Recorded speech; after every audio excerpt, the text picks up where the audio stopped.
An gima nyalo medo kuma jaduong' askofu wachono en ni jadolo ma Nyasaye oluongo obedi ofise mar dolo, wawe manyo jogi State House nwariedo wadhi chiemo. Muma wacho luongwa ni the highest calling, en luong mamalo molo luong te. Koro wawe rwako lep dolo nwadhi State House ni wadhi chiemo kata wadhi kwa kony, wabed jo Nyasaye ma Nyasaye oluongo, kendo waromie gik matin ma Nyasaye omiyowa mondo wacham kendo watinego. Namba 2, kata king'iyo scriptures, ng'iyo muma, to jodolo mag Nyasaye ma jonaye ma baba ne wuoyego nok dhi many joge mane manyogi. Ok waduog kanisa kuma kanisa obedie, ujo bedie, mondo jogi ochop kuma gibende koro ginya manyo kanisa.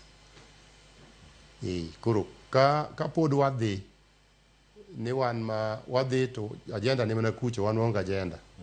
Kata wadhi limbe ma kata sikols gi, to jogi ng'iyo gi duondwa, kendo kwa wuoyo to giweni wawuoyo ne ketinde wadenyo. Koro aparo ni wan jotich Nyasaye ma Nyasaye oluongo, wabe warit injili, warit luong, warit ofis unabii, mondo ka Nyasaye owuoyo e chunywa to wa declare ni thus says the Lord, to wachung' e wachno. Kaka jaduong' wacho bende, wan waonge strategy moro midwa ni follow up. Wan jotich Nyasaye biro wuoyo ka siemo rach, ber bende ka nitie to wawacho. Nikech ok wan opposition, ok wan josiasa. Ber be ka tien to wawacho, rach bende ka nitie to wawacho. To waritre mondo wawe chalo gima jogi neno waka jomodenyo.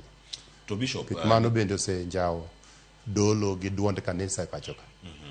Bishop, gin yore mage ma itiyo godo mondo miyo ne ituruo kinda sirkal koda riwruoge mago mag kanise bendo chopo yo makare.